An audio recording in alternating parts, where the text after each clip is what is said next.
Sir, তাই তো? জি। Natrum mur ২ টা পর্ব আর এসেছে আজকে। হ্যাঁ, ন্যাট্রাম গ্রুপ সম্পর্কে একটু আলোচনা করেছিলাম। এরপরে ১ম ২য় দিনে ন্যাট্রাম মিউর শেষ হয়েছে। এখন যেহেতু ন্যাট্রাম মিউর শেষ হয়েছে, ন্যাট্রাম মিউর সম্পর্কে আর কোন আলোচনার প্রয়োজন আছে কিনা? বা কারো কোনো আ সংক্ষেপে বলতে পারবেন এরকম কেউ আছেন কিনা? মানে গত আলোচনা থেকে। মানে আপনারা কতটুকু বুঝতে পেরেছেন অথবা কেউ কিছু বলতে পারবেন এরকমের যদি বলতে পারেন। মানে একদম সংক্ষেপে। স্যার, ন্যাট্রাম গ্রুপ ১ম এই তো আপনি যে একটু আলোচনা করেছিলেন যে ইম্পোর্টেন্স ক্লিনিকাল নামটা এরা সাধারণত আ ফিজিক্যালি এরা হালকা চিবুট থাকলে এদের জি স্যার, আমি ধন্যবাদ স্যার। আমি সংক্ষেপে জি, প্যালপিটেশন আছে, ডিপ্রেশন আছে, তারপরে মেসোস্টিক আছে, কষ্ট পাওয়ার পরও সন্তুষ্ট কষ্ট সহ্য করতে ঋতুস্রাবের আগে চলাকালীন সময়ে বিষণ্ণ থাকে। ফিট হয় যদিও খুব শান্ত, কিন্তু সে খুব ক্রনিক ভাবে সে শারীরিকভাবে উম উম খুবই মানসিকভাবে খুবই অ্যা ভেঙে পড়ার মতো, কিন্তু প্রকাশ করে না স্যার। তারপর হাইপোকন্ড্রিটিক ইনসুলিনের সামান্য পরিমাণ বিষয়ে সে উদ্বিগ্ন থাকে। নিজের মনটা বুঝবার মতো সে এটা আর্সেনিকের সাথে তুলনা করেছিলেন এবং অ্যা এগারিকাসের সাথে তুলনা করেছিলেন। এছাড়া তো লেট্রামের তো কথা আছেই। আবেগীয় লেভেলে আছে যে কথাগুলো। আপনি একটু বলুন স্যার। নম্র স্বভাবের যদিও, কিন্তু চরিত্রে কিন্তু অতিরিক্ত কথা সে বলে না।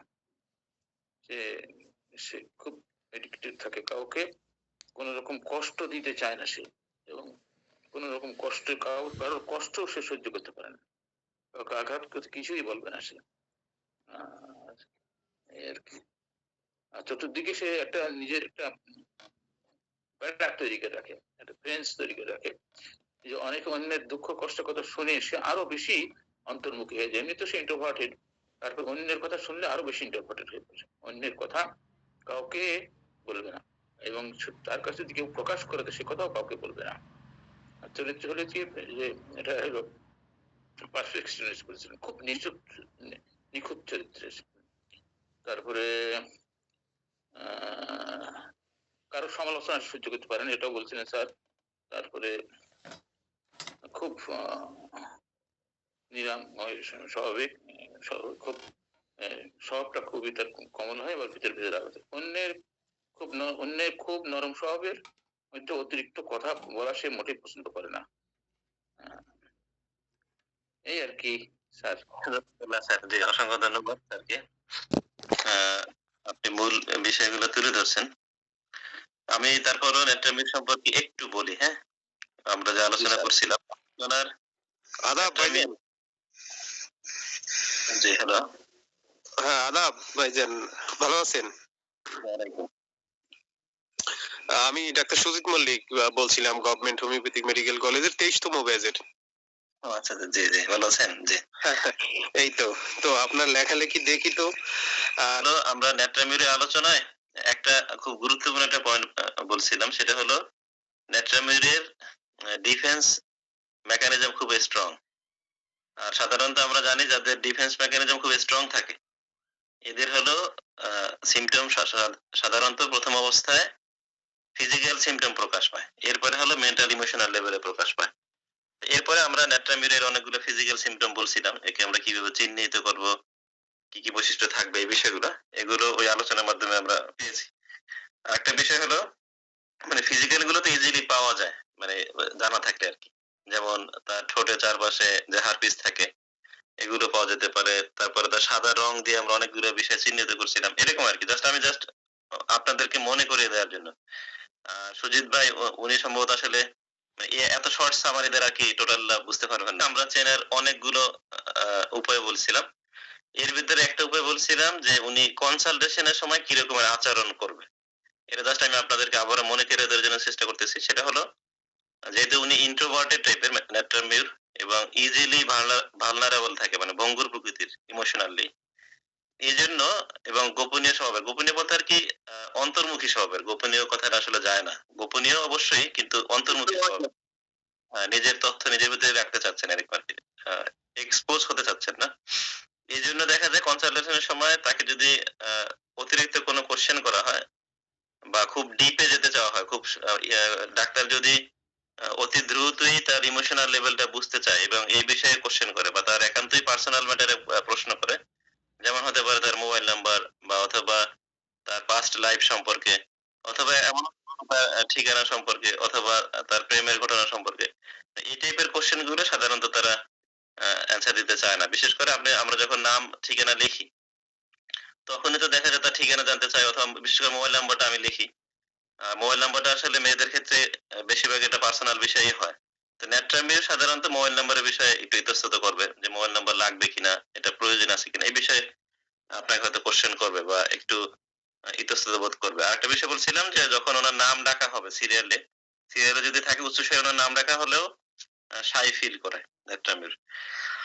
আর মূল যে বিষয়টা আপনারা বুঝতে পারবেন সেটা হলো ইন্ট্রোভার্সন দিয়ে বুঝতে পারবেন, আর ইমোশনালি ইজি ভালনারেবল দ্বারা বুঝতে পারবেন, এলিমেন্টস ফ্রম গ্রিফ। আরেকটা বিষয় হলো যেহেতু সে ইন্ট্রোভার্টেড, ইমোশনাল মেন্টাল লেভেলে খুব ভঙ্গুর প্রকৃতির থাকে এবং তার কজেশন থাকে বা পজিটিভ ফ্যাক্টর থাকে গ্রিফ।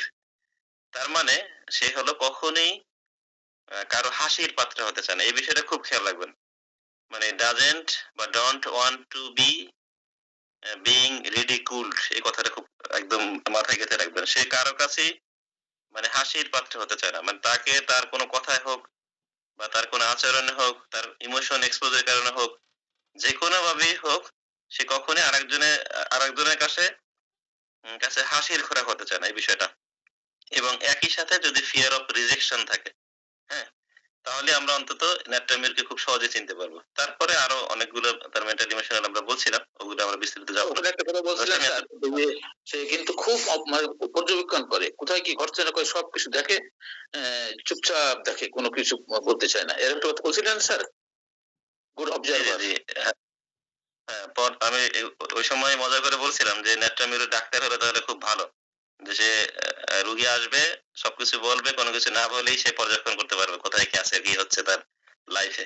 নেট্রামির মানে খুব ভালো পর্যবেক্ষণশীল, মানে সমঝদার ব্যক্তি। সে সবকিছুই সহজেই বুঝতে পারে। তার আশপাশে যারা থাকে, তার চারপাশে পরিবেশে কি ঘটতেছে, মানে কোনো শব্দ ব্যয় না করেই সে বুঝতে পারে আরকি এই বিষয়টা। এগুলো হলো ডিটেইলস ব্যাপার। কিন্তু মূল বিষয়টা তাহলে আমরা ফিজিক্যালের যে বিষয়টা, যেহেতু তার ডিফেন্স মেকানিজম স্ট্রং, এজন্য তার প্রাথমিকভাবে তার লক্ষণাবলী ফিজিক্যাল সিম্পটম গুলো প্রকাশ পাবে। আর ইমোশনাল মেন্টাল লেভেলে পেলে আমরা অনেকগুলো পয়েন্টে আমরা বলছি। বিস্তারিত যাব না। আমরা জাস্ট এতটুকু খেয়াল রাখবো যে তার ইন্ট্রোভার্সনটা থাকবে, ভালনারেবিলিটি থাকবে, তার একটা কজেশন, স্ট্রং একটা কজেশন থাকে, একটা ভয় থাকে, ফিয়ার অফ রিজেকশন, আর সে চায় না কখনোই কারো হাসির খোরাক হতে চায় না। এই বিষয়গুলো যদি আমরা মনে রাখতে পারি এবং এরপরে যদি আমরা ডিটেইলস পড়ি টোটাল মেডিসিনটা, তাহলে আরো বুঝতে সুবিধা হবে। যাই হোক, এটা ছিল নেট্রামিরের সামারি। এরপরে আজকের আলোচনা আমাদের নেট্রাম গ্রুপের অন্যতম ব্যবহৃত মেডিসিন, দ্বিতীয় সিরিয়াল আরকি দ্বিতীয়, সেটা হলো নেট্রাম সালফ। এরপরে নেট্রাম ফস, সরি নেট্রাম কার্ব এবং নেট্রাম ফস। তাহলে নেট্রাম গ্রুপ মোটামুটি শেষ।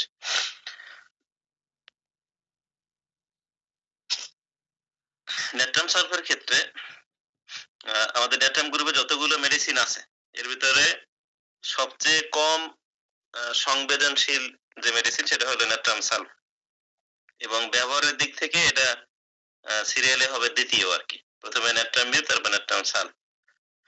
নেট্রাম সালফ সাধারণত অপেক্ষাকৃত ম্যাটেরিয়ালিস্টিক টাইপের থাকে, মানে বস্তুবাদী প্রকৃতি, মানে পার্থিব টাইপের। হ্যাঁ, আচ্ছা, ম্যাটেরিয়ালিস্টিক টাইপের মেডিসিন অন্যতম আরো বেশ কিছু মেডিসিন আছে। এর ভিতরে অন্যতম হলো গ্রাফাইটিস, ব্রায়োনিয়া, আর হলো কোনিয়াম, প্লাটিনা অনেক সময় ম্যাটেরিয়ালিস্টিক টাইপের হয়। নেট্রাম সালফ একজন সফল চাকরিজীবী, সম্পদশালী ব্যবসায়ী এবং সফল কেরিয়ার সম্পন্ন ব্যক্তি। এই যে এই কথাগুলো বলার কারণ কি, কারণটা আমরা বুঝবো যখন আমরা একজন রোগীর তার হিস্ট্রি নেই। হিস্ট্রিতে কিন্তু অনেক সময়, সরি অনেক সময় না, কথাটা হলো প্রত্যেক সময় আমরা কিন্তু তার পেশা সম্পর্কে জিজ্ঞেস করি। অনেক সময় পেশা দ্বারাও তার মেডিসিনে পৌঁছানো যেতে পারে। তো নেট্রাম সালফ মূলত একজন সফল চাকরিজীবী হবেন। উনি যদি ব্যবসায়ী হয়, সে ব্যবসায়ী হবে, উনি প্রচুর অর্থ সম্পদশালী ব্যবসায়ী। মানে তার মূল কথা হলো তার পেশাগত লেভেলে সে সফল। তা সে চাকরি হোক আর ব্যবসায়ী হোক বা অন্য কিছু হোক। তাহলে ভূমিকাটা ছিল ন্যাট্রাম সালফের কি, যে আমরা ন্যাট্রাম গ্রুপের ভিতরে কম সংবেদনশীল মেডিসিন এটা। আর ব্যবহারের দিক থেকে ন্যাট্রাম সালফ মূলত ম্যাটেরিয়ালিস্টিক টাইপের থাকে। ম্যাটেরিয়ালিস্টিক মানে হলো বলতে বোঝায় আমাদের জাগতিক দুনিয়া যে সব বিষয়গুলো আছে, যেমন অর্থ সম্পদ, টাকা, এই বিষয়গুলো, ছেলে মেয়ে, মানে একটু ভোগের সাথে রিলেটেড যে বিষয়গুলো আমাদের থাকে, আর ভোগের সাথে বিষয়টাই হলো অর্থ সম্পদ সম্পর্কিত। এই বিষয়গুলো তার থাকে এবং এই বিষয়গুলোর প্রতি তার বেশ আকর্ষণও থাকে। এই মেডিসিন গুলি হলো পার্থিব। যেমন ধরেন আমরা যদি ব্রায়ানিয়া বলি, ব্রায়ানিয়া কিন্তু একিউট স্টেটে দেখা গেল সে জ্বর নিয়ে আসে, কিন্তু সে বলতেছে আমার কালকে অফিসে যাওয়া লাগবে, আমার মানে সে অফিসের বিষয়ে আলোচনা করতেছে দেখা গেল, বা তার কাজের কথা নিয়ে আলোচনা করতেছে। মানে এই বিষয়গুলো হলো ম্যাটেরিয়ালিজম আর কি, বুঝতে পারছেন? এখানে মানে স্পিরিচুয়ালিজমের বিষয়গুলো কম, মানে আধ্যাত্মিক বিষয়গুলো কম, আর ম্যাটেরিয়ালের বিষয়গুলো বেশি আর কি। এরাই হলো ম্যাটেরিয়ালিস্টিক মূলত। তো এরকমের বড় কয়েকটা মেডিসিন হলো natrum sulph, graphites, Bryonia, conium এবং প্লাটিনা। প্লাটিনার ম্যাটেরিয়ালিজম বিশেষত যৌনগত আর কি। যাই হোক, এটা আমরা পরবর্তীতে যাব।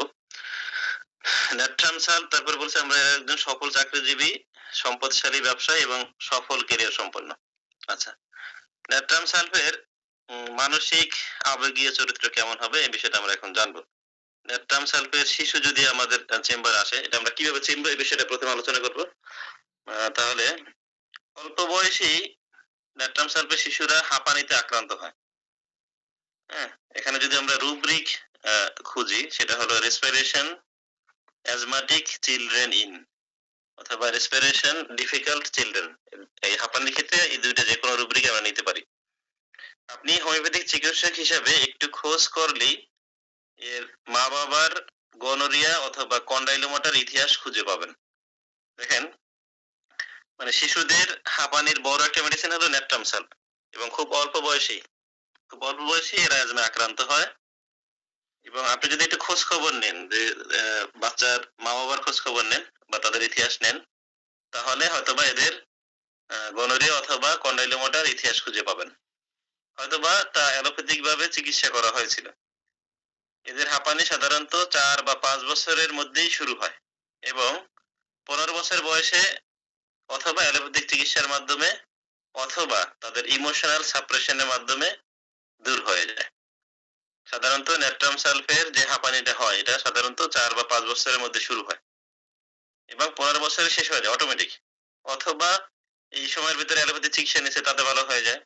অথবা এমন হতে পারে তার যে কোনো একটা ইমোশনাল সাপ্রেশনের মাধ্যমে তার এই অ্যাজমা আপাতত মানে আপাতত দৃষ্টিতে ভালো হয়ে যায় আর কি। এরপরে এদের কিশোর জীবনে কি অবস্থা হয়? হাঁপানির কারণে এদের শরীর দুর্বল হয়ে পড়ে, ক্রমাগত শারীরিক সীমাবদ্ধতার মুখোমুখি হতে হয়। এদের শারীরিক অসুস্থতা বা প্রতিবন্ধকতা থাকা সত্ত্বেও ক্লাসে সেরা হওয়ার জন্য সর্বোচ্চ চেষ্টা করে। যদিও এরা কঠোর পরিশ্রম করে, খুব অধ্যয়ন করে, কিন্তু সবসময় অরামমেটের মতো শীর্ষস্থান অর্জন করতে পারে না। আচ্ছা, এখানে একটা যে বিষয়টা বলা হচ্ছে যে ন্যাট্রাম সালফে যেহেতু আমরা বলছি এরা অল্প বয়সী হাঁপানিতে আক্রান্ত হয়, আর যাদের সাধারণত অ্যাজমা থাকে, আমরা যারাই টুকটাক প্র্যাকটিস করতেছি, অ্যাজমাটিক বাচ্চাদের কিন্তু আসলে নিয়মিত ক্লাসে যাওয়া, তার ইচ্ছে মতো পড়াশোনা করে, ইচ্ছে মতো পড়াশোনা বলতে যে আমার আজকে শরীর ভালো, আমি আজকে টানা 5 ঘন্টা পড়বো। কিন্তু ন্যাট্রাম সালফে দেখা গেল একটু ঠান্ডা লাগতেছে, আগেই কম্বল নিচে ঢোকা রাখতে পারে, কথার কথা আর কি। বা বৃষ্টি আসছে, আজকে ক্লাস যেতে পারবে না কারণ বৃষ্টির কারণে, বাইরে বের হলে তার শ্বাসকষ্ট বৃদ্ধি পাবে। তার মানে হচ্ছে তাকে বিভিন্ন সীমাবদ্ধতার মুখোমুখি হতে হচ্ছে। এরকমের প্রতিবন্ধকতা তার থাকা সত্ত্বেও সে কিন্তু ক্লাসে ফার্স্ট হতে চায়, যেমনটা অরামমেটও চায়। কিন্তু সাধারণত তার এই শারীরিক প্রতিবন্ধকতার কারণে, মানে অসুস্থতার কারণে, সে অরামমেটের মতো সবসময় মানে ফার্স্ট বয় হতে পারে না। আসলেই মানে ক্লাসে যারা ক্লাস মানে নাম্বার 1 হওয়ার জন্য সবসময় মানে একদম উঠে পড়ে লেগে থাকে, এরা সাধারণত অরামমেটের হওয়ার সম্ভাবনা খুব বেশি। সবসময় যে অরামমেট হবে এরকমের না, কিন্তু একটা টেন্ডেন্সি আর কি। ন্যাট্রাম সালফও এরকমের মারাত্মক লেভেলের চেষ্টা করে, কিন্তু তার শারীরিক প্রতিবন্ধকতার কারণে ম্যাক্সিমাম টাইমে ন্যাট্রাম সালফের রোল থাকে দেখা যায় 2, 3, 4 এরকম আর কি। একও হতে পারে কিন্তু একটু কম থাকে আর কি। কারণ হলো তার শারীরিক প্রতিবন্ধকতার কারণে।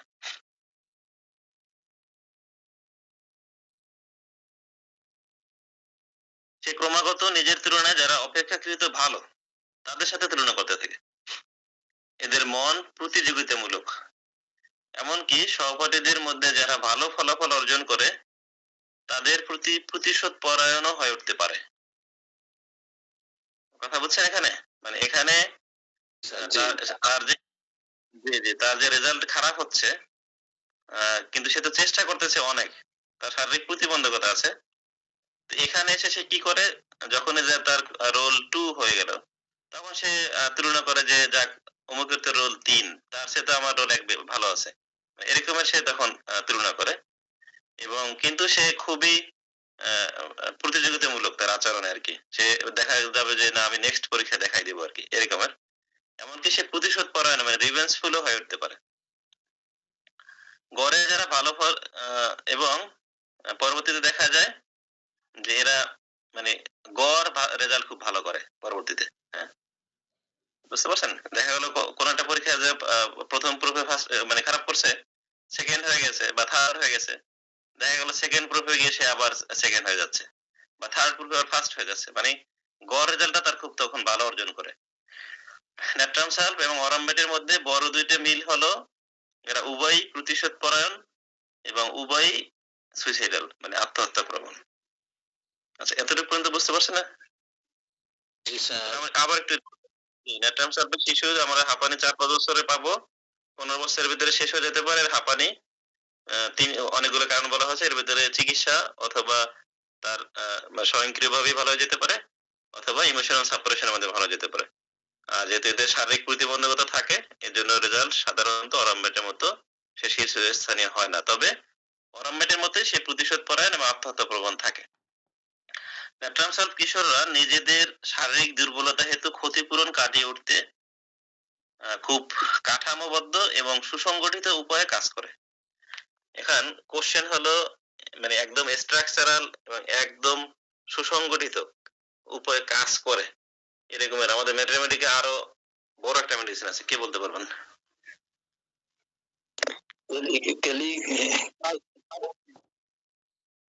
জি, কেলি গ্রুপের। সরি, বুঝি নাই। কেলি গ্রুপের এটা খুব নীতিবান হয় অথবা স্যার মার্কস হতে পারে। নীতিবান আলাদা, নীতিবান হলো নৈতিকতার সাথে বিষয়টা জড়িত, আর এখানে হলো কাজের। মানে ধরেন আপনি একটা পৃষ্ঠায় একটা ছক তৈরি করবেন, যদি সালফার হয় তার ছকটার হবে দাগ হবে, একটা হবে এই ভোলায় আর একটা হবে বরিশালে, বুঝতে পারছেন? মানে একটা হবে গুলিস্তান আর একটা হবে মিরপুরে, মানে দাগের লাইন আঁকা বাঁকা হবে, কথার কথা আর কি। আবার যদি লাইকোপোডিয়াম হয় দেখা গেল সে তার এই ছকটা হবে খুব ইন্টেলেকচুয়ালিটি তার প্রকাশ পাবে ছকের ভিতরে। সে চেষ্টা করবে খুব মানে অল্প দাগের ভিতরে অথবা মানে খুব অল্প সময়ের ভিতরে কিভাবে এটা শেষ করা যায়, মানে তার এখানে বুদ্ধিদীপ্ত কাজের একটা থাকবে এখানে। কিন্তু আমরা বলতেছি যে সে যে কাজটা করবে যেহেতু সে তার একটা ক্ষতি আছে মানে ক্ষতিপূরণটা কাটিয়ে ওঠার জন্য যেহেতু তার একটা প্রতিবন্ধকতা আছে এই জন্য সে কাঠামোবদ্ধ কাজ করে এবং সুসংগঠিত উপায় এরকমের কাজ করে আর কে, এটা জিজ্ঞেস করছি আমরা আপনাদের।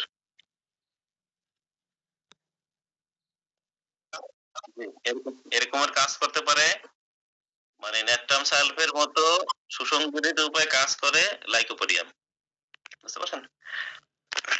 আচ্ছা, লাইকোপোডিয়ামের একই সাথে এই ইন্টেলেকচুয়ালিটিও থাকে। আচ্ছা, কিন্তু ন্যাট্রাম সালফ অত্যন্ত দায়িত্ব এবং কর্তব্যপরায়ণও থাকে।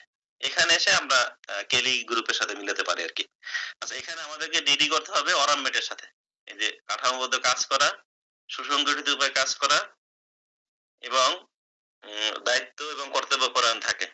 এখানে আমরা পার্থক্য করব সাধারণত অরামমেটের সাথে, কারণ লাইকোপোডিয়ামে সাধারণত দায়িত্ব কর্তব্যবোধটা ল্যাকিংস থাকে, সে আরো ভয় পায় এই বিষয়ের প্রতি।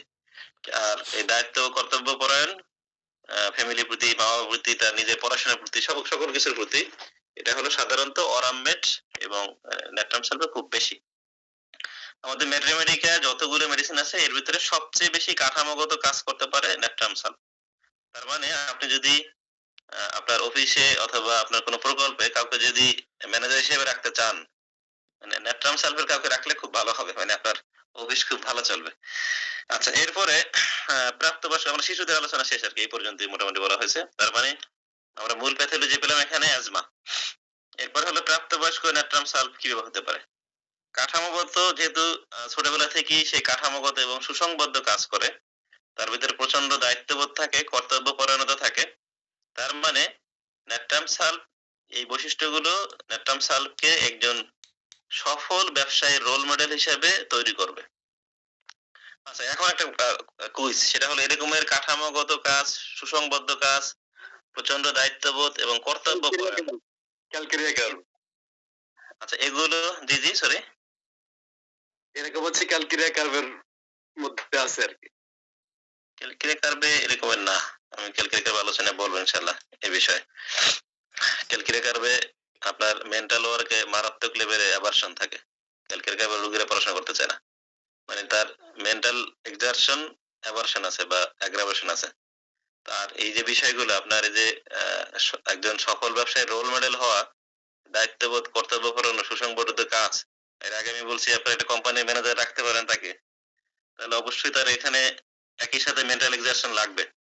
আচ্ছা, আমি যে কোয়েশ্চেন যে প্রশ্নটা করছি সেটা হলো, এরকম বৈশিষ্ট্য সম্পন্ন ব্যক্তি পুরুষের তুলনায় নারী বেশি হবে না পুরুষ বেশি হবে? অবশ্যই নারীদের তুলনায় পুরুষ বেশি হবে। বেশি হবে। এজন্যই ন্যাট্রাম সালভ নারীদের তুলনায় পুরুষদের বেশি কাজে লাগে আর কি। মানে প্র্যাকটিসে নারীদের তুলনায়, মানে মেয়েদের তুলনায় পুরুষদের বা ছেলেদের ন্যাট্রাম সালভ বেশি প্রয়োগ হয়। তারা সাধারণত একটা ভালো চাকরি করে, প্রচুর অর্থ, বেশ কয়েকটি গাড়ি, সম্পত্তি বা কলকারখানার মালিক হয়ে থাকে। একজন ন্যাট্রাম সালভ সাধারণত একটা ভালো চাকরি, প্রচুর অর্থ, বেশ কয়েকটা গাড়ির মালিক, সম্পত্তির মালিক এবং কলকারখানার মালিক হয়ে থাকে। তারা অত্যন্ত কঠোর পরিশ্রমী, কাজের সাথে কোনো সম্পর্ক নেই এমন সবকিছুকে পরিহার করে চলে। তারা প্রায়ই এমন মানুষদের দ্বারা পরিবেষ্টিত থাকে যারা তাদের উপর নির্ভরশীল এবং যাদের সাথে তাদের ঘনিষ্ঠ সম্পর্ক রয়েছে। এরা এমন সব মানুষ পছন্দ করে যারা তাদের উপর নির্ভরশীল এবং যাদের তাদের প্রয়োজন। তার মানে হলো বিশেষ করে তার ফ্যামিলি মেম্বাররা আর কি। ন্যাট্রাম সালভের মানে আশেপাশে যে মানুষগুলো আছে, যেমন ধরেন হতে পারে তার প্রতিবেশী, তার কর্মচারী, এই মানুষগুলো তো ন্যাট্রাম সালভ যেহেতু কোটি কোটি টাকার মালিক, তার উপরে নির্ভরশীল, এই লোকদেরকে সাধারণত ন্যাট্রাম সালভ পছন্দ করে। আরেকটা হলো সরাসরি নির্ভরশীল হলো ফ্যামিলি মেম্বাররা বা একদম খুব কাছের রিলেটিভটা, ব্লাড রিলেশন যাদের সাথে আছে, এইসব মানুষদেরকেও ন্যাট্রাম সালভ সাধারণত পছন্দ করে। এবং মূলত এইসব মানুষদের তারা পছন্দ করে কারণ হলো এইসব লোকরা তাদের উপর নির্ভরশীল এবং এদের আবার প্রয়োজন, ন্যাট্রাম সালভের নিজেরও প্রয়োজন আর কি। অন্য কেউ সেরা হওয়ার চেষ্টা করলে ন্যাট্রাম সালভ তাদের প্রতি প্রতিশোধ পরায়ণ হয়ে ওঠে। ন্যাট্রাম সালভ একজন দুর্দান্ত পরিকল্পনাকারী। তারা খুবই শৃঙ্খলাপূর্ণ এবং ভবিষ্যতের জন্য সবকিছু পরিকল্পনা করে। সে নিশ্চিত করে যে তার মেয়ের একটি বাড়ি থাকবে, তার ছেলের একটা ভালো ব্যবসা থাকবে অথবা ভালো একটা উচ্চ স্যালারির জব থাকবে এবং তার স্ত্রীর অ্যাকাউন্টে পর্যাপ্ত টাকা থাকবে। বুঝতে পারছেন? মানে সে এখানে তো এই যে আমরা এর আগে বলছি ছোট বাচ্চাদের ক্ষেত্রে যে সে প্রতিশোধ পরায়ণ। তখন আমরা প্রতিশোধ পরায়ণ দেখছি যখন তার চেয়ে কেউ ভালো বেশি রেজাল্ট করতেছে তার প্রতি। আর বড়দের ক্ষেত্রে সে প্রতিশোধ পরায়ণ হয়ে ওঠে যখন দেখে যে তার চেয়ে কেউ বেশি সেরা হয়ে যাচ্ছে, যে শেয়ার বাজারে দেখা গেল তার চেয়ে আরেকজন বেশি খুব আগায় যাচ্ছে, এইসব লোকদের প্রতি সে প্রতিশোধ পরায়ণ হয়ে ওঠে। এবং সে খুব ভালো পরিকল্পনাকারী, ভবিষ্যতের জন্য সবকিছুই পরিকল্পনা করে। এখানে এই বিষয়গুলো আমরা পাই অনেক সময় যে ন্যাট্রাম সালভ তার ফ্যামিলি মেম্বারদের জন্য, স্ত্রী, ছেলে মেয়ে, এদের জন্য সবকিছুই পর্যাপ্ত পরিমাণে নিশ্চিত করে যেতে চায় আর কি। ন্যাট্রাম সালভের আশেপাশের লোকদের সাথে ভালো আবেগীয় সম্পর্ক তৈরি হয় না। তাদের কাছে তাদের কাজ এবং সাফল্যই বেশি গুরুত্বপূর্ণ। যাদের সাথে তারা ভালো সম্পর্ক রাখে তারা হলো তাদের স্ত্রী এবং সন্তান। তবুও তার আশেপাশের মানুষের সাথে বন্ধনের বিষয়টি পছন্দ করে। চিকিৎসকের সাথেও তাদের কোনো গভীর সম্পর্ক থাকে না। ন্যাট্রাম সালভ তাদের শারীরিক সমস্যাগুলো সম্পর্কে খুবই পেশাদার, ঠান্ডা মস্তিষ্কের এবং বস্তুনিষ্ঠভাবে কথা বলতে পারে। কখনো কখনো একজন চিকিৎসক হিসাবে আপনি তাদের কাছে বা তাদের সামনে কিছুটা হীনমন্যতা অনুভব করতে পারেন। নেটাল সালভকে বলা হয় শান্তি প্রতিষ্ঠাকারী। তারা ঝগড়া সহ্য করতে পারে না। যখন মানুষ তর্ক ঝগড়া করে তারা সবসময় মধ্যস্থতা করার চেষ্টা করে। পিস মেকার বলা হয় আর কি এই জন্য নেটাল সালভকে। আচ্ছা, এখানে এরপরে যে কথাটা বলা হচ্ছে সেটা হলো নেটাল সালভের সাথে তার আশেপাশে যে মানুষগুলো থাকে এদের সাথে মূলত খুব একটা আবেগীয় সম্পর্ক হয় না, এবং যাদের সাথে তার আবেগীয় সম্পর্ক এরা হলো তার স্ত্রী এবং সন্তান আর কি। নেট্রাম সালভ মানে আপনি একজন চিকিৎসক হিসাবেও যখন নেট্রাম সালভের সামনে থাকবেন আপনি নিজে কিছুটা হীনমন্যতা অনুভব করতে পারেন। এখানে অনেকগুলো কারণই আছে, কারণ নেট্রাম সালভ সাধারণত খুব অর্থ সম্পদশালী বিত্তশালী হয়, এবং সে আমরা এর আগেও বলছি যে সে খুব ম্যাটেরিয়ালিস্টিক হয়। তো এইসব লোকদের সামনে যখন বিশেষ করে আমাদের মতো লোকরা, আমাদের চেম্বারের অবস্থান, পোশাক, কথাবার্তা, নার্ভাসনেস সবকিছুই এসব লোকদের সামনে একটু হীনমন্যতা অনুভব করাটা স্বাভাবিকই মনে হয়। আচ্ছা, এই কথাটার মানে কি বা এই কথাটার এখানে দরকার কি নেট্রাম সালভের ক্ষেত্রে, যে একজন চিকিৎসক হীনমন্যতা অনুভব করবে, এটা গুরুত্ব কি নেট্রাম সালভের? নেট্রাম সালভের না, যে কোনো মেডিসিনের ক্ষেত্রে আমরা নেট্রামিরের সময় বলছি, এখানে এই কথাটার তাৎপর্য কি কে বলতে পারবেন? তাৎপর্য হলো আমি বলছি সেটা হলো তার পোশাক এবং মুড, ঠিক আছে, মানে আচ্ছা, প্লাটিনাম পোশাক আশাক চাল চলন মুড, ঠিক আছে, সেই জায়গা তার কাছে ডাক্তারের যে পার্সোনালিটি সেটা মিলান হওয়ার সম্ভাবনা আছে। প্লাটনের মতো নাকি স্যার? না না স্যার, আমি যেটা আমার কোশ্চেনটা ছিল, আচ্ছা স্যার, আরেকটু ইয়ে ছিল, কোশ্চেনটা তো একটু মনে রাখেন স্যার কাইন্ডলি। আরেকটা হচ্ছে যে কনটেক্সট গুলো বলছেন স্যার, এটা আমার মনে আছে কেমন জানি ইউরোপের কনটেক্সট। আপনি যদি একটু বাংলাদেশে একটু কনভার্ট করে দেন, আগে যেগুলো বললেন গাড়ি বাড়ি বউ টাকা ব্যাংক, তাহলে সুবিধা হতো স্যার। Thank you sir. জি স্যার আমি বলতেছি, এটাই বলতেছি। মানে না, ইউরোপের কনটেক্সট ঠিক আছে, কিন্তু আমাদের যারা ঢাকায় প্র্যাকটিস করে আমরা এরকমের টাকাওয়ালা মানুষের অভাব নেই ঢাকায়। হয়তো একটু উপজেলা লেভেলে খুব কম। আমি যে কোশ্চেনটা করছি সেটা হলো যে উম, একজন চিকিৎসক একজন রোগীর সামনে হীনমন্যতা অনুভব করতেছেন, মানে এই কথার এখানে দরকার কি? দরকারটা এই কারণে, এর আগে গত ক্লাসে বলছি কিনা খেয়াল নাই, বা অন্য কোনো হয়তো আলোচনা আমি বলছিলাম যে একজন প্লাটিনা অথবা হায়াসিমাস যদি চেম্বারে আসে, একজন চিকিৎসক সে নিজেও সেক্সুয়ালি একটু ইরিটেটেড ফিল হতে পারে। ইরিটেটেড বলতে এখানে মানে ওরকম উত্তেজনা না, মানে একটা কিভাবে বলবো এটাকে, মানে বুঝতে পারছেন কিনা আমার কথাটা? হ্যাঁ জি স্যার, নিজেই লজ্জা পেতে পারে। না, লজ্জা পাওয়া একটা বিষয়, মানে এখানে বিষয় এরকম এখানে এই তার প্রতি সেক্সুয়ালি অ্যাট্রাক্টেড হবে বিষয়টা এরকমের না। না বিষয় মানে তাহলে সেই কি রোমাঞ্চ হবে? না, রোমাঞ্চও না, যেহেতু কামবাম বেশি স্যার, কামবাম বেশি। না না, আমি বিষয়টা বুঝেন নাই আসলে। আমি বলতে চাচ্ছি একজন ধরেন প্লাটিনার পেশেন্ট আপনার চেম্বারে আসলো, কিন্তু একজন চিকিৎসক সে এখানে এই রোগীর প্রভাবে প্রভাবিত হবে। এখন এই প্রভাবিত হওয়াটা কিভাবে হতে পারে, যে সে সেক্সুয়ালি মানে এই মহিলাটা যে বা এই পুরুষটা যে অতিরিক্ত হটি বা সেক্সুয়ালি খুব অ্যাট্রাক্টেড, এই বিষয়টা একজন চিকিৎসকের মনেও অনুভবটা বুঝতে পারবে, এই বিষয়টা বলতে চাচ্ছি। একইভাবে একজন নেট্রাম সালভ যখন চেম্বারে আসবে, মানে এখানে মূল বিষয়টা বোঝাতে চাচ্ছি আপনার সামনে যে মানুষটাই থাকবে ওই মানুষটা দ্বারা তো আপনিও কিছুটা প্রভাবিত হবেন। এখন নেট্রাম সালভ যখন আসবে তার তো থাকবে বাইরে একটা বিশাল দামি একটা গাড়ি, তার অর্থ সম্পদশালী অনেক, সে আপনার সাথে খোলামেলা কথা বলতেছে না, সে একটু ম্যাটেরিয়ালিস্টিক টাইপের। এই জন্য আপনি তার সামনে একটু হীনমন্যতা অনুভব করতে পারেন, জাস্ট এতটুকু বুঝাতে চাচ্ছি। আর আচ্ছা, আর নেট্রাম সালভ সাধারণত কোথাও ঝগড়াঝাটি হলে সেখানে মধ্যস্থতা করার চেষ্টা করে। জি। আচ্ছা, জীবন সঙ্গী খোঁজার ক্ষেত্রে তারা খুব একটা বাছ বিচার করে না, তাদের যৌন অভিজ্ঞতা বা আকাঙ্ক্ষা খুব কম থাকে, কারণ তাদের কাছে একমাত্র গুরুত্বপূর্ণ বিষয় হলো কাজ। তবে তারা যদি কোনো সঙ্গী খুঁজে পায় তারা প্রেমে মুগ্ধ হয়ে যায় এবং তাদের সঙ্গীকে অত্যন্ত ভালোবাসে। তারা কেবল সঙ্গীর ইতিবাচক দিকগুলোই দেখতে পায়, অন্ধের মতো তাদের ত্রুটিগুলো এড়িয়ে যায়। এমনকি স্ত্রী সম্পর্কে কেউ যদি কোনো খারাপ কথা বলে সাধারণত এরা শুরুতেই বিশ্বাস করতে চাইবে না, অথবা তার জীবন সঙ্গী সম্পর্কে কেউ সমালোচনা করুক তা সে সহ্য করতে পারে না। যতক্ষণ তার সঙ্গী তার সাথেই থাকে ততক্ষণ সে খুব সন্তুষ্ট থাকে। তবে কোনো কারণে যদি সঙ্গী তাকে ছেড়ে যায় তবে হঠাৎ করে শারীরিকভাবে অসুস্থ হয়ে পড়ে। মানে আমরা অন্যান্য মেডিসিন গুলোর ক্ষেত্রে দেখছি যে ম্যাক্সিমামই এরকম একটা শকে সে ইমোশনালি আক্রান্ত হয় বেশিরভাগ ক্ষেত্রেই। একটা মেয়েরও দেখছি আমরা প্রথম অবস্থায় যেহেতু তাদের ডিফেন্স মেকানিজম খুব স্ট্রং, এদের ফিজিক্যাল সিম্পটম প্রকাশ পেতে পারে। কিন্তু যদি ইংলিশের কথা ধরি আমরা, দেখা যাবে সে শুরুতেই তার ইমোশনাল লেভেলে বা মেন্টাল লেভেলে সিম্পটম প্রকাশ পাবে। তো নেট্রাম সালফার একই কথা, তার এই ইমোশনাল শকে এখানে সাধারণত শারীরিকভাবে সে অসুস্থ হয়ে পড়ে। তাদের সেই পুরাতন হাঁপানি আবার দেখা দেয়, অথবা তাদের স্টোমাক আলসার দেখা দেয়।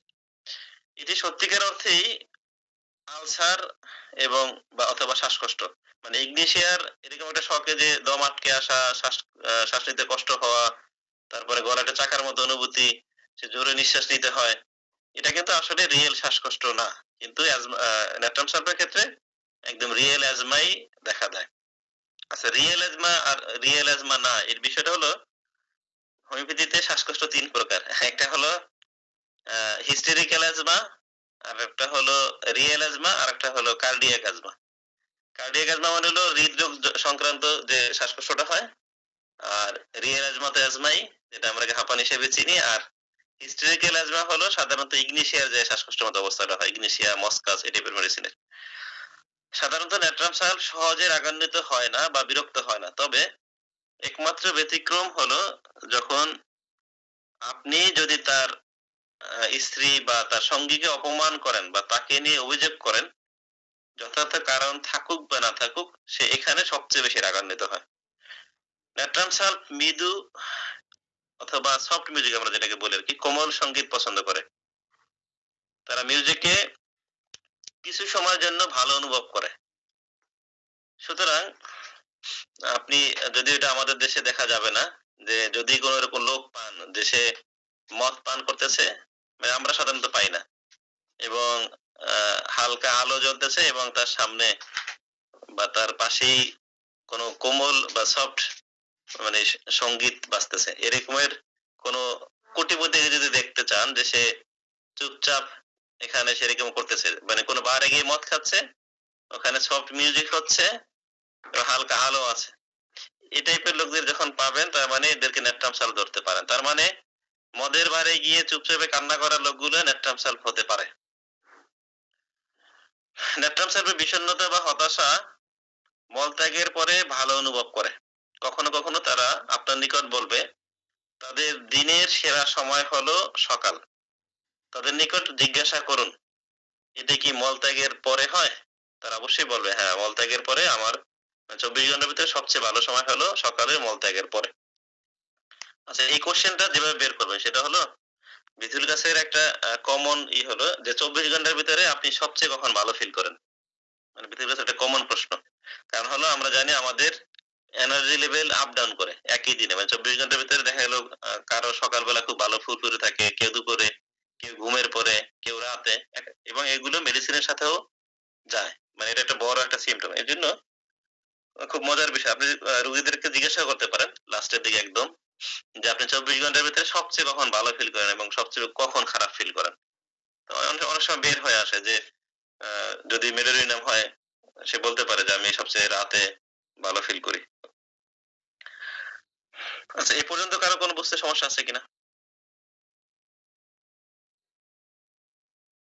বা কোনো যোগ করার বা প্রশ্ন করার কিছু আছে কিনা? তাহলে এখানে আমি আবার সংক্ষেপে বলি, প্রাপ্তবয়স্ক নেট্রাম সালফাররা এরা সাধারণত সফল ব্যবসায়ী রোল মডেল হবে, এদের টাকা পয়সা, বাড়ি গাড়ি, মুক্ত সবকিছু থাকবে। এরা সাধারণত খুব পরিকল্পনা মাফিক সুসংগঠিত উপায়ে কাজ করতে পারে, এই জন্য তারা এত কোটিপতি হয়। এদের ইমোশনাল লেভেলটা সাধারণত তাদের একদম একান্ত মানুষ যেমন স্ত্রী, ছেলে মেয়েদের, এদের প্রতিই থাকে, এবং এদের ভবিষ্যৎ নিয়ে, মানে ভবিষ্যতে টাকা পয়সা, বাড়ি গাড়ি যা যা দরকার, এগুলোর জন্য তারা পরিকল্পনা করে এবং ব্যবস্থাও করে। আর এদেরকে বলা হয় শান্তি প্রতিষ্ঠাকারী, যেহেতু এরা ঝগড়াঝাটি, তর্ক পছন্দ করে না, সবসময় মধ্যস্থতা করে। আর বিয়ের ক্ষেত্রে এরা যেটা করে খুব একটা বাজ বিচার করে না আর কি, সঙ্গী খোঁজার জন্য যে খুব সালফারের মতো যে সুন্দরী মেয়ে লাগবে, মানে এক একজনের এক একটা টেন্ডেন্সি থাকে, এটা সেটা এরকমের বাজ বিচার খুব কম, এবং তার সঙ্গে খুব ভালোবাসে এবং বিশ্বাসও করে। নেত্রাম সালফার সবচেয়ে বেশি রাগান্বিত হওয়ার একটা কারণ হলো তার সঙ্গী সম্পর্কে কেউ নেতিবাচক কোনো কথাবার্তা তাকে শোনানো। আর এর পছন্দের বিষয় হলো সফট মিউজিক, এবং সফট মিউজিকে এরা কান্না করে। এখানে রুব্রিক আছে কেন্টের, উইপিং মিউজিক ফ্রম। আপনি যদি কোনো মদের বারে এরকমের হালকা আলোতে কোমল সঙ্গীতে কোনো সফল ব্যবসায়ীকে কাঁদতে দেখেন, তাহলে আপনি নেত্রাম সালফ চিন্তা করতে পারেন। আর একটা বড় একটা অ্যামিলিয়েশন হলো চেয়ারফুল স্টুল আফটার, পায়খানা করার পরে তাদের এই বিষণ্ণতা হতাশা যায় বলে এগুলো তারা ভালো ফিল করে। আচ্ছা, এবার হলো নেত্রাম সালফের আত্মহত্যা প্রবণতা। যতক্ষণ জি আচ্ছা বলেন। জি হাতটা তুলেছে, যদি স্যার একটু অনুমতি দিতেন। খেয়াল করে, জি বলেন। জি পূর্ণিমা বলেন। জি ধন্যবাদ স্যার। স্যার আপনি বলছিলেন যে তার যে সম্পর্কের বিষয়টা, নেট্রাম সালফের যে সম্পর্কের বিষয়, লোকদেরকে ভালোবাসে বা তার কাছের লোকদেরকে ভালোবাসে, বিষয়টা কি স্যার এটা কতটুকু গ্রহণযোগ্য হবে? আমি যেটা বুঝতে পারছি যে তার মূল যে বিষয়টা, মূল যে থিমটা, সেটা হচ্ছে যে অর্থ ইনকাম করতে হবে একটা সঠিক পথ অনুসরণ করে, ব্যাপকভাবে সেটা প্রতিযোগিতার মধ্য দিয়েও যদি যেতে হয় অর্থ ইনকাম করতে হবে, এবং তার সে কখনো তার নিরাপত্তার বিষয়টা চিন্তা করে না। যেমন ক্যালকেরিয়া কার্প, সেখানে তার নিরাপত্তার জন্য তার আপন মানুষদের উপরে ডিপেন্ডেবল, সে কিন্তু মূলত ডিপেন্ডেবল না। সে দেখা যাচ্ছে যে তার জায়গা থেকে সে সেই মানুষগুলোকেই মূল্যায়ন করে, যে মানুষগুলো, সেটা তার হোক পরিবারের বা হোক তার আশেপাশে যারা সম্পদশালী বা প্রভাবশালী, অর্থাৎ যাদের দ্বারা অর্থ গিভ অ্যান্ড টেক, আদান প্রদানের তার একটা বিষয় থাকবে, তাদেরকেই সে মূল্যায়ন করে। আর যাদের অর্থ নেই তাদেরকে সে অর্থহীন ভাবেই ধরে এবং তাদের সে মূল্যায়ন করে না। বিষয়টা এমন হবে কিনা স্যার? আর একটা বিষয়, জি বলেন। জি আর একটি বিষয় হচ্ছে যে এই যে জীবন সঙ্গী নির্বাচনের ক্ষেত্রে বলা চলে যে এখানে তার টোটালি একটা অবচেতন মনের কাজ করে, কারণ সে জাগতিক সম্বন্ধে সুন্দর অসুন্দর, ভালোবাসা, আবেগ, এই জিনিসগুলা তার মধ্যে অনুপস্থিত। যেমন তেমন চলার মতো একটা জীবন সঙ্গী যদি হয়, সে শুধু মনে করে যে একটা জায়গায় সে আবদ্ধ হয়ে গেল এবং অন্ধের মতো সেখানে সে বিশ্বাস করে, এবং তার সেই জীবন সঙ্গীকে জাস্টিফাই করার বা তার জীবন সঙ্গীকে পরীক্ষা নেয়ার এরূপ কোনো প্রয়োজন বোধ করে না, এবং তার সময়ও নেই সেটা। কারণ তার এই জাগতিকের মধ্যে যে আবেগ, মায়া, মমতা, এইসবের বাইরে সে অলওয়েজ একমুখী এবং মরিয়া হয়ে চলে, সেটা অর্থের পিছনে। এবং এই অর্থের মধ্যে যারা আছে তাদের সঙ্গে একমাত্র তার সম্পর্কটা থাকে এবং সম্পর্ক রাখে। বিষয়টি এমন হবে কিনা স্যার? সেটা হতে পারে তার পরিবারের অথবা তার আশেপাশের বন্ধু বান্ধবের, কিন্তু যাদের অর্থ নেই, তাই সেই মানুষগুলো কিন্তু এই নেট্রাম সালফের রোগীর কাছে একেবারেই অর্থহীন।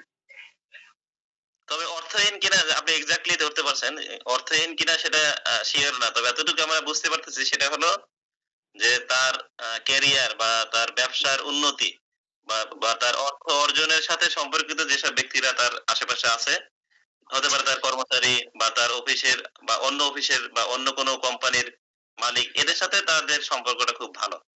অর্থাৎ যে তাকে যোগান দিবে, তার কর্মক্ষেত্রে যে তাকে যোগান দিবে প্রতিনিয়ত, একমাত্র তারাই তার কাছে গুরুত্ব থাকবে। তার কাছে আপন কেউ বলা যাবে না, তাদেরকে সে প্রাধান্য দিবে বা গুরুত্ব দিবে। কিন্তু একটা আবেগীয় স্তর যে কাজ করে, তাদেরকে সে ভালোবাসবে, তাদের প্রতি একটা আলাদা দৃষ্টিভঙ্গি থাকবে, এমন কিছু কিন্তু না। তার কাছে ততক্ষণ অবধি একটা মানুষ গুরুত্বপূর্ণ যতক্ষণ পর্যন্ত ওই মানুষটি, সেটা হতে পারে তার কর্মচারী, হতে পারে তার পরিবারের সন্তান বা সন্তানাদি বা আদারওয়াইজ কেউ, যতক্ষণ পর্যন্ত তাকে ব্যাকআপ দিবে তার জীবনের লক্ষ্য ফিল আপ করার জন্য, ততক্ষণ পর্যন্ত তার চোখে তারা মূল্যায়িত হবে। তাকে ব্যাকআপ দিবে না, তার কোনো মূল্য থাকবে না, সেখানে আবেগ বিবেক কাজ করবে না তার। স্যার এটা ধন্যবাদ স্যার, কিন্তু আমি একটু বলতেছি জর্জ স্যার, মানে বিষয়টা হচ্ছে কি, মানে আপনার মানে লজিক্যাল কথাগুলো সবই ঠিক আছে, কিন্তু মানে মানে অর্ধেক ঠিক। মানে আমরা মানে ম্যাথমেটিক্যাল ক্ষেত্রে মানে বাকি অর্ধেক আমার যাওয়ার দরকার নেই। এখানে আমাদের বিষয়টা হচ্ছে তার আশেপাশে মানুষের সাথে তার ইমোশনাল বন্ডিংসটা কম থাকে। এখন তাদের প্রতি তার আচরণটা যেহেতু সে একজন সফল ব্যবসায়ী, কোটি কোটি টাকার মালিক, এখানে তাদের প্রতি যে একদম ঘৃণা তৈরি হবে এরকম কিন্তু আমরা পাচ্ছি না। না না তাদের প্রতি- জি জি, মানে আমি এই কথাটা বলতেছি এই কারণেই, আমরা যখন মানে সেকেন্ড ব্যাখ্যা যাব তখন দেখা যাবে তাহলে এক একজনের এক এক রকমের অনুধাবন চলে আসবে। আমার কথা বুঝছেন কিনা? জি মানে স্যার। আমরা তো এতটুকুই মাথায় রাখি, ওই সাইড যতটুকু আমাদের প্রয়োজন, ফার্স্ট পার্টটা আর কি, সেকেন্ড পার্টটায় এরপরে আমাদের দরকার নেই আর কি। তাহলে আমরা বুঝতে পারবো আর কি মেডিসিনটা আরো আরো। জর্জ স্যার কিছু বলবেন?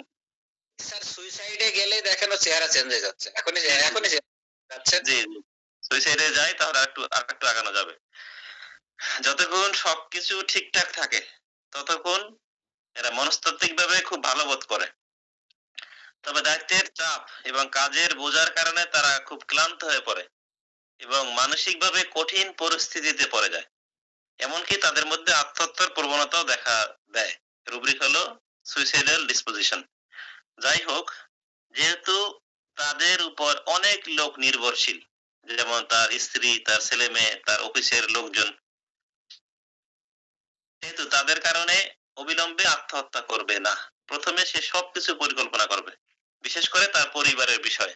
প্রথমত তার পরিবার নিরাপদ হতে হবে, তার স্ত্রীর যেন কোনো কিছুর অভাব না থাকে, সন্তানদের ভবিষ্যৎ যেন নিরাপদ হয় এবং তার পরিবার যেন তাকে ছাড়াই চলতে সক্ষম হয়। এরকম একটা পরিস্থিতি বা একটা পরিবেশ বা একটা অবস্থা সে আগে তৈরি করতে হবে বা পরিকল্পনাভাবে কাজ করে ওই অবস্থানে তাকে পৌঁছতে হবে। অতঃপর কিভাবে আত্মহত্যা করবে তার পরিকল্পনা করবে। যতক্ষণ পর্যন্ত না তারা নিশ্চিত হবে যে পরিকল্পনা মাফিক তার পরিবার, স্ত্রী, সন্তানাদি সার্বিকভাবে নিরাপদ, তারা তাকে ছাড়াই চলতে পারবে, ততক্ষণে সে আত্মহত্যা করবে না। এখানে রুব্রিক আছে কেন্টের মাইন্ড লোথিং লাইফ মাস্ট রিস্ট্রেইন হারসেলফ বা himself to prevent doing herself injury. মানে সে তাকে এই যে ইনজুরি করা থেকে বিরত রাখবে। এই রুব্রিকটি আমরা যে মানে মূল বিষয়টা হচ্ছে তার পরিবার, স্ত্রী, সন্তান এদের নিরাপত্তা নিশ্চিত না করা পর্যন্ত সে আত্মহত্যা করবে না। রুব্রিকটা হলো মাইন্ড লোথিং লাইফ মাস্ট রিস্ট্রেইন হারসেলফ, মানে নিজেকে রক্ষা করবে, to prevent doing herself injury. এরপর যদি দেখে যে সবকিছু পরিকল্পনা মাফিক চলতেছে, মানে সে পরিকল্পনা করছে কি যে তার স্ত্রী অ্যাকাউন্টে টাকা আছে, সন্তানদের ভালো চাকরি আছে, তারা তাকে ছাড়াই চলতে পারতেছে, এই যে এটা সে প্ল্যান করছে, এই প্ল্যান মাফিক চলতেছে, সবকিছু ঠিকঠাক, তাহলে তারপর সে আত্মহত্যার পথ বেছে নিবে। ন্যাট্রাম সাহেব সাধারণত ফাঁসিতে আত্মহত্যা করতে চায়, মানে সে ঝুলে আর কি, ফাঁসিতে ঝুলে, সুইসাইডাল ডিসপোজিশন, হ্যাঙ্গিং বাই। আর অরামের সাধারণত উঁচু স্থান থেকে লাফ দিয়ে অথবা গাড়ি ক্রাশ করে আত্মহত্যা করতে চায়। মানে এটা যে উঁচু স্থান থেকে লাফ দেওয়া যেন স্বাধীনতার ঝাঁপ, এখানে বলা হয়েছে আর কি। তাহলে আত্মহত্যা প্রবণতা মানে আত্মহত্যার বিষয়টা আমরা বুঝতে পারছি ন্যাট্রাম সাহেবের। তাহলে আমরা ফিজিক্যালে যাবো আর কি, মেন্টাল ইমোশনাল শেষ ন্যাট্রাম সাহেব।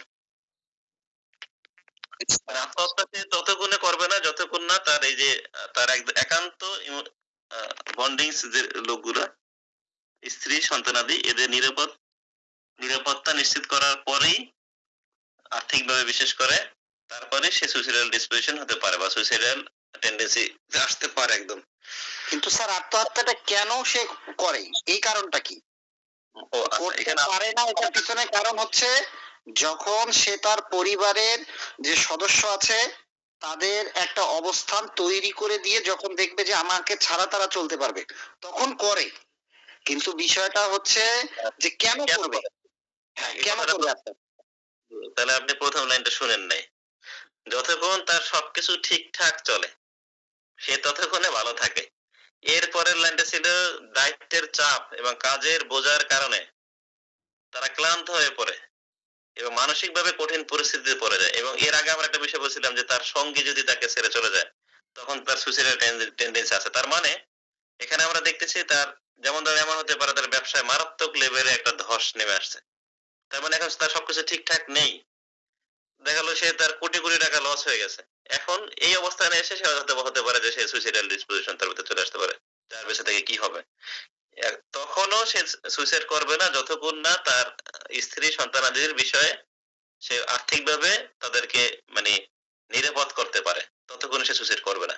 যখন দেখবে যে না তাদের বিষয়টা সে নিশ্চিত হতে পারছে এবং তার পরিকল্পনা মাফিক সব চলতেছে, সব ঠিকঠাকই, সে এখন না থাকলেও তার কোনো তাদের পরিবারে কোনো সমস্যা হবে না, তখনই সে সুইসাইড করবে। এবং তার সুইসাইডের ধরনটা হবে সাধারণত রশিদের দড়িতে ঝুলে। আর অরামমেটের ক্ষেত্রে আমরা এরকম কজেশনই দেখি যে সবকিছু ঠিকঠাক, আসলে মানুষের যতক্ষণ সবকিছু ঠিকঠাক থাকে ততক্ষণ তার কেউ সুইসাইড করে না। আমি একটা শর্ট একটা কেস বলি, কেস বললে ভুল হবে আর কি, ঘটনা।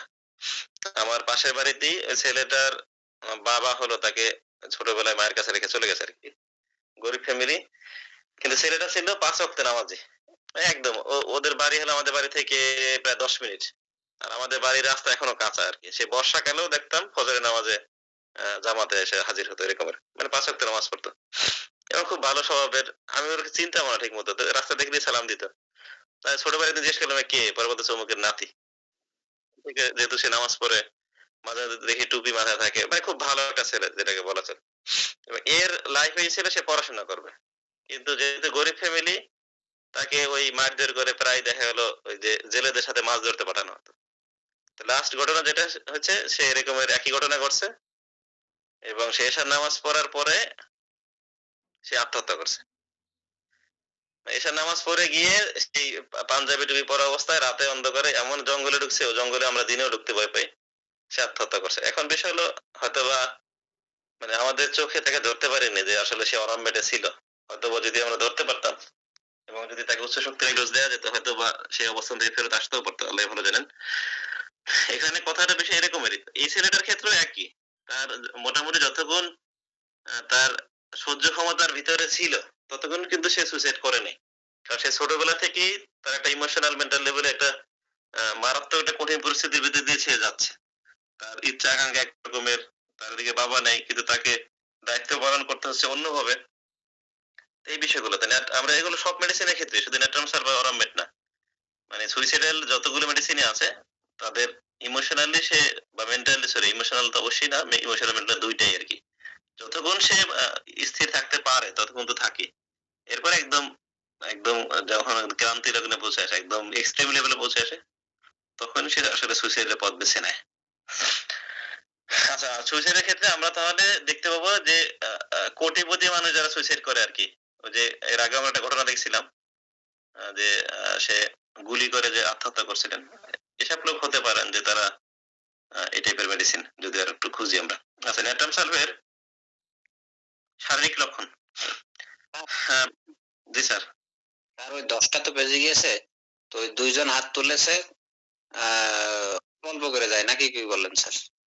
তাও হয় তাহলে ফিজিক্যাল সিমটমটা আরেকদিন এসে যে ফিজিক্যাল সিমটম অনেক আছে। আমার স্যার রিপন স্যার, স্যার যোগ বিয়োগ বা আসলাম স্যারের সাথে ইয়ে, আর এখানে আমার জজ বিদুল কাছ স্যার একটা কেস আছে ন্যাট্রামসালভের, আমি বলবো যদি অনুমতি দেন, আপনার শেষ করেন তারপর। জি স্যার। কেস আছে, জি জি। আব্দুল হালিম রিপন স্যার, আসলাম স্যারের সাথে খুব একটা ভালো পরিচয় নাই, জানি বরিশাল জোনের মধ্যে উনি আছেন, ইয়াতে দেখা হয় নাই যদিও সামনাসামনি। যাই হোক, একটা বিষয় বলি, অনেকদিন আগে একটা কবিতা পড়ছিলাম, সেটা আপনাদের ওই জনেরই জীবনানন্দ দাশের 8 বছর আগের একদিন। স্যার যদি কবিতাটা জানা থাকে তাহলে হয়তো খুব সহজ। মাঝখানে দুটো লাইন, 2-3টা লাইনের কথা বলি। যে শোনা গেল লাশ কাটা ঘরে নিয়ে গেছে তারে, কাল রাতে ফাল্গুনের রাতের আধারে। বধূ শুয়েছিল পাশে, শিশুটিও ছিল, প্রেম ছিল, আশা ছিল জ্যোৎস্নায়, তবু সে দেখিল কোন ভূত, ঘুম কেন ভেঙে গেল তার, অথবা ঘুম হয়নি বহুকাল। মানে একটা মানুষের সমস্ত কিছু আছে, তার কোথাও কোনো রকমের বিপত্তি নাই, কোন রকমের মানে ঘাটতি নাই, এইরকম একটা মানুষ সবকিছু পাওয়া হয়ে যাওয়ার পরেও আত্মহননের পথটা বেছে নেয়। স্যার এই ধরনের কোন রোগীর ক্ষেত্রে আসলে আমরা তো প্রথম দিক থেকে আঁচও করতে পারি না যে এই মানুষটা হঠাৎ করে এরকম আত্মহত্যা করবে, কিন্তু করে। এখন স্যার এইটা কি ধরনের রোগী হতে পারে, কোন ওষুধের স্যার? স্যার আসলে এখানে বিষয়টা হচ্ছে এই কবিতার ক্ষেত্রে আপনার মেডিসিন হলো মাইন্ড সুইসাইডাল ডিসপোজিশনের আন্ডারে যতগুলো মেডিসিন আছে সবগুলোই হতে পারে। এখন মানে আত্মহত্যার করার পরে তার ওই রোগী থেকে বের করা সম্ভব না উনি আত্মহত্যা কেন করছেন, বুঝতে পারছেন? হয়তো আমরা আলোচনার সুবিধার্থে বিভিন্ন ভাবে ব্যাখ্যা করতে পারি। যেমন ধরেন যদি এরকমের হয় যে কেউ না এর আগে স্যার, এই সলিউশন কিন্তু দিয়েছে, ঠিক আছে, কবিতাটার মধ্যে একটা সলিউশন দিয়েছে, সেটা হচ্ছে জীবনের ভারে জীবন ক্লান্ত। একটা মানুষ যখন সবকিছু পাওয়া হয়ে যায় তখন তার কোনো আশার যখন না থাকে, মানুষ বেঁচে থাকে আশার জন্য, এখন তার যদি কোনো আশাই না থাকে, মানে একটা ব্ল্যাঙ্ক পেপারের মতন, সেই রকম একটা অবস্থায় আসলে সুইসাইডাল টেন্ডেন্সির জায়গাটা আসে। যেমন এখানে অনেকগুলো কথা আছে, মশা তার অন্ধকার সংগ্রামে মশারির বিরুদ্ধতায় জেগে থেকে ইয়া করে, রক্ত খায়, এই যে বিষয়গুলো, এবং পেঁচা সারা রাত জেগে থাকে একটা ইঁদুর ধরবে এই আশায়, মানে এখানে অনেকগুলো সংগ্রামের ইতিহাস আছে। হ্যাঁ, এই এত কিছুর পরে তুমি অশ্বত্থের গাছের মধ্যে যে ঝুললে, ওই অশ্বত্থের ডালও কি তোমাকে প্রতিবাদ করে নাই? এত সুন্দর চাঁদ, পঞ্চমীর চাঁদ, সেই চাঁদও কি তোমাকে আশা দেখায় নাই?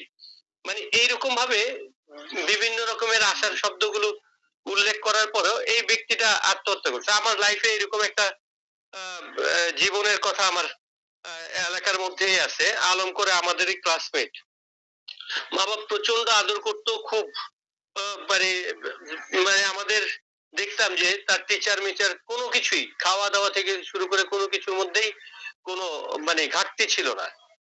হঠাৎ করেই মানে একদিন এসে সবার কাছে কি জন্য যে ক্ষমা চাইলো বন্ধু বান্ধবের মাঝখানে, হট করে পরের দিন দেখি যে ওই আমাদের এখান থেকে যাওয়ার ঠিক 2 ঘন্টার পরেই সেই ছেলেটা আত্মহত্যা করলো একেবারে পরিকল্পিত ভাবে। যেই কথাটা আপনি বললেন যে একজন পায়েসিয়াস ছেলে আপনার এলাকার মধ্যে, সেই ছেলেটা গিয়ে মানে অন্ধকার গহীন জঙ্গলের মধ্যে গিয়ে নিজে আত্মহত্যা করছে। It's a pre plan murder, মানে যদি প্রি প্ল্যান মার্ডার না বলি, প্রি প্ল্যান সুইসাইডাল কেস। সে কিন্তু আগের থেকেই ভাবতেছিল কিভাবে সে আত্মহত্যাটা করবে, কোন সার্কামস্টেন্সে গিয়ে কোন আমি যতটুকু মতো বিষয়টা বুঝছি আপনার কোশ্চেনটা, আমি যতটুকু বুঝি এটা আমি আপনাকে আপনার সাথে শেয়ার করতেছি। সেটা হলো মানে সুইসাইডের বিষয়টা আপনি যে কথাটা বলতেছেন যে তার কোনো কিছুই চাওয়া পাওয়া নাই, তার কবিতার মাধ্যমে বোঝা যাচ্ছে যে সে একদম ফুলফিল ছিল, তাই না? তার লাইফটা এরকমের। এখানে বিষয়টা হচ্ছে আসলে তার লাইফটা ফুলফিল ছিল না, অথবা কোনো মারাত্মক লেভেলে তার ভিতরে ডিপ্রেশন ছিল। আর একটা বিষয় যেটা বিথুল কাছের একটা লেকচারে আছে, উনি যে কথাটা বলছেন যে বিশেষ করে আমেরিকানরা, ওনারা কিন্তু মানে আর্থিকভাবে এবং সেক্সুয়ালি মানে একদম সবকিছুই ওপেনলি পাচ্ছে, একদম ফুলফিল ভাবেই পাচ্ছে। তারপরও তারা অনেক রোগী সরি অনেক মানুষই সুইসাইড করতেছেন। মানে এদের জীবনে কিন্তু ওরকমের না পাওয়ার খুব একটা কম, যে পায় নাই এরকমের বিষয়টা এরকমের না। কিন্তু এখানে বিথুলকা যে ব্যাখ্যাটা দিচ্ছেন সেটা হচ্ছে আমরা মানে হায়ার পারপোজ অফ লাইফ, এই জিনিসটা আমরা অনেকেই জানি না। আসলে আমাদের জীবনের একদম সুউচ্চ বা উচ্চতর উদ্দেশ্য কি, মানে আমরা যে পৃথিবীতে আসছি এর আমাদের পরবর্তী এর মানে এখানে আসার উদ্দেশ্য কি এবং কোথায় যেতে হবে, এই বিষয়গুলো না জানার কারণে অনেক সময় মানুষ মারাত্মক লেভেলের ডিপ্রেশনে পড়ে যায় আর কি। তার তো মানে এই কারণে অনেকে সুইসাইড করে। এই বিষয়গুলো হচ্ছে একটা মানুষের স্পিরিচুয়াল লেভেলের মারাত্মক লেভেলের মানে একটা অসামঞ্জস্যপূর্ণতা, বুঝতে পারছেন? এবং এটা খুব একদিনে গ্রো করে না আর কি, অনেক ধাপে ধাপে। এই জন্য আপনি যদি এই কবিতার মাধ্যমে তাকে মেডিসিনে টানি, আমি যেটা মনে করি তাহলে ওনার টোটাল লাইফ হিস্ট্রি জানতে হবে, কোথাও না কোথাও বড় ধরনের একটা ধাক্কা আছে। স্যার এই কথাটা, এই যে এই কথাটা বললেন যে স্যার, এটা আমি একেবারে 100% বিশ্বাস করি। শুধু বিতলকার স্যারের উদাহরণ দিচ্ছেন সেই জন্য না, কারণ আমাদের অর্গানন কিন্তু তাই বলে যে একটা হিউম্যান বডি বা যে কোনো কিছুর ক্ষেত্রে, সৃষ্টির ক্ষেত্রে দুটো বিষয় কাজ করে। একটা হচ্ছে যেহেতু আল্লাহ কোরআনে বলছে যে আমি জোড়ায় জোড়ায় সৃষ্টি করেছি, সেই জায়গায় নেগেটিভ পজিটিভ ফোর্স দুটো দিয়েই মানুষকে তৈরি করা হয়েছে। আমরা হয়তো এই একটাকে নিচ্ছি পুরুষ বা মহিলা হিসাবে, তাইলে আমাদের এই লিঙ্গ গুলো যাবে কোথায়? কিন্তু বেসিক্যালি হচ্ছে আমাদের নেগেটিভ এন্ড পজিটিভ ফোর্স, আমাদের দেহ হচ্ছে আর্থিং, এই এর মধ্যে দিয়ে কাজ করে। ওইখানে ভাইটাল ফোর্স এন্ড মানে ধরেন যে অশুভ শক্তি বা ইবলিসের কার্যক্রম যেই বিষয়গুলোই আমরা যদি বলি এর সবগুলোই কিন্তু এখানে আছে। এইটা এই যে সুইসাইডাল টেন্ডেন্সি এটা ডেফিনেটলি একটা ইবলিশি কার্যক্রম। কারণ কি আমরা দেখি যে সাহাবীদের লাইফ থেকেও একজন সাহাবীর ব্যাপারে যুদ্ধের মধ্যে বলতেছে যে সে প্রচন্ড রকমের যুদ্ধ করতেছে, উনি জান্নাতি। তো রাসূলুল্লাহ সাল্লাল্লাহু আলাইহি ওয়াসাল্লাম বলতেছেন না উনি জাহান্নামী। তো তাকে যখন ফলো করলো লাস্টে ওই ব্যক্তি আত্মহত্যায় মারা গেলেন। তো এই একটা বিষয় হচ্ছে স্পিরিচুয়াল লাইফ যখন মানুষের কাছে ব্ল্যাঙ্ক পজিশনে থাকে সেটা তার সম্পূর্ণ পূর্ণতার পরেও একটা শূন্যতা তৈরি করে। হ্যাঁ, এটা কি আমরা ওই জায়গাটায় নিতে পারি যে পাইসিয়াস মানে লেস একটা লাইফের যেই রুব্রিক গুলো আছে আমরা ওইটা নিব কিনা, নিয়ে ওইখান থেকে কম্পারিজনলি এটাকে চিন্তা করা যায় কিনা। সুইসাইডাল টেন্ডেন্সি ওই ওষুধগুলোর মধ্যে যদি থাকে দুটো লক্ষণ করে কম্পারেটিভলি আমরা যদি ডিডি করি দেন আমাদের মেডিসিন আসা সম্ভব কিনা স্যার? জি স্যার, অবশ্যই সম্ভব। আমি যে কথাটা বলতেছিলাম, যেমন ধরেন আমি যদি এরকমের স্পিরিচুয়াল লেভেলে তার চরম